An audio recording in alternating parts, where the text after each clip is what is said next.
मुझे जाने दीजिए। तो हम कह रहे हैं कि हमको हाफ डे सीएल दीजिए, आप फिक्स कर दीजिए ना। यदि ऐसी कोई घटना घटेगी, अब तो हमको सब सोचना है ना। हमारे माता पिता, भाई बहन, घर परिवार, सगे संबंधी, किसी की मृत्यु हो गई तो अभी तक तो ऑफलाइन व्यवस्था थी। यह सभी जानते हैं, माननीय मुख्यमंत्री भी जानते हैं, माननीय प्रधानमंत्री भी जानते हैं, माननीय सचिव भी जानते हैं, माननीय निदेशक भी जानते हैं कि यदि किसी के पिता की मृत्यु हो गई तो उसको 13 दिन दाह संस्कार का जो क्रियाकर्म होता है उसमें घर के बाहर भी नहीं जाना है, क्या क्या नहीं करना है, उसको घर पे रहना है। तो ऑफलाइन व्यवस्था थी तो हम मेडिकल ले लेते थे। अब आपका जो कंप्यूटर है वो कहता है कि 3 दिन से अधिक का मेडिकल लेना तो सीएमओ के पास जाओ। अब बताओ, मेरे घर में किसी की मृत्यु हो गई तो हम 13 दिन वह कार्य कैसे करेंगे? तो आपके मशीन के पास संवेदनशीलता नहीं रहेगी और मशीन से मनुष्य को आप टैली न करो। आपके पास खंड शिक्षा अधिकारी हैं जांच के लिए, आपके पास संकुल शिक्षक हैं, आपके पास एआरपी हैं, और बड़ी सीधी सी बात है सर, मैं बहुत कॉन्फिडेंस के साथ कह सकता हूं, मेरे 99.9% शिक्षक विद्यालय जाने वाले। जो विद्यालय नहीं जाने वाले हैं उनको यही शासन, यही बेसिक शिक्षा परिषद अनाधिकृत रूप से विभागीय कार्य करवाता है और अनुकंपा पे उनको छोड़े रहता है। 5 से 10 लोग बीईओ के आसपास, 50 से 60 लोग बीएसए के आसपास, 25-50 एडी बेसिक के आसपास, ये सब जानते हैं। पहले उनको भेज दो ना आप। कोई ऐसा जिला नहीं, कोई ऐसा प्रदेश नहीं, कोई ऐसा ब्लॉक नहीं जहां कुछ ऐसे लोग न हो। और उसके लिए आप उन शिक्षकों को बदनाम कर रहे हैं जो मेरे जैसा शिक्षक और मेरे जनपद में 10,000 से अधिक शिक्षक हैं जो समय से पूर्व विद्यालय जाते, विद्यालय समाप्त होने के बाद वापस आते।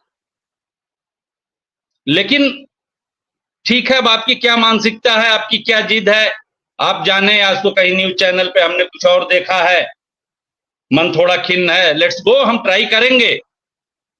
हम इतना जरूर कहेंगे, हम चाणक्य के वंशज हैं,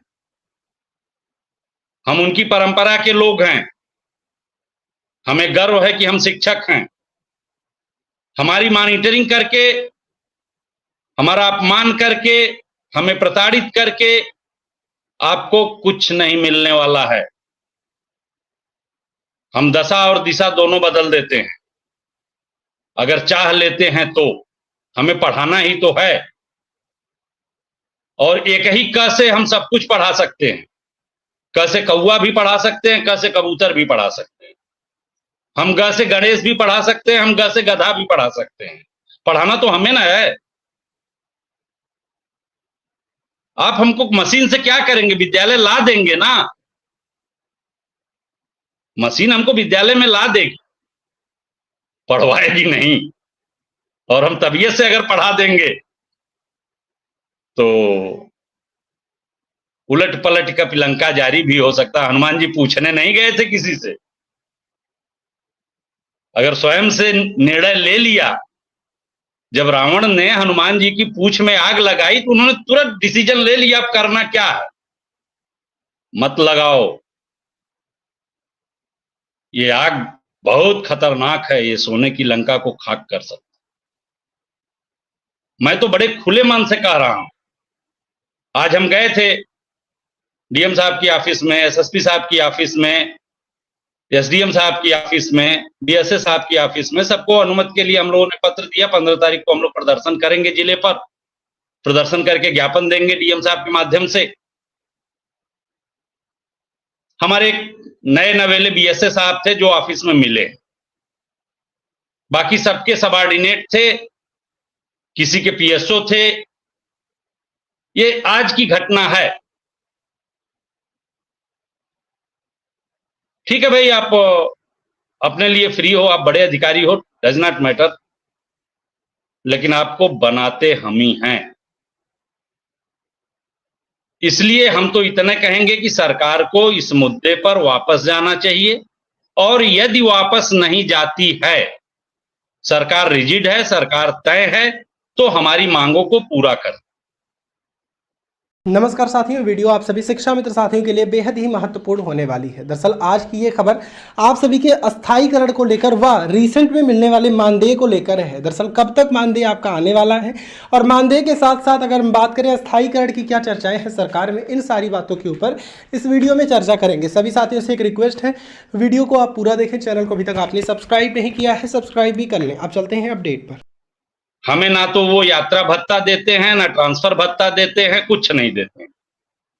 आप एक हफ्ते का डिसीजन लीजिए कि एक हफ्ते के लिए हम वेबसाइट खोल रहे हैं, जिस अध्यापक को जहां जाना है वो जगह चूज कर लें, पहला काम। और यदि नियमावली के अनुसार वह जगह बनती है तो आप कंप्यूटर को, अपने मशीन को मैसेज दे दो कि वो उसको वहां एडजस्ट कर दे, नंबर 1।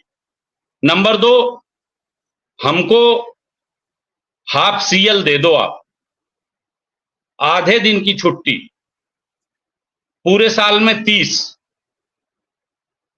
अगर पूरे दिन लेंगे तो वो 15 दिन हुआ, हमारा 14 दिन का सीएल है, तो हमें आप अधिकार दे दो। आप हमको ईएल दे दो। आप गर्मी की छुट्टी में हमको कोई छुट्टी नहीं देते हो, ठंडी की छुट्टी में कोई छुट्टी नहीं देते हो। कोरोना का काल था तो कोई शीतावकाश नहीं था, कोई ग्रीष्मावकाश नहीं था।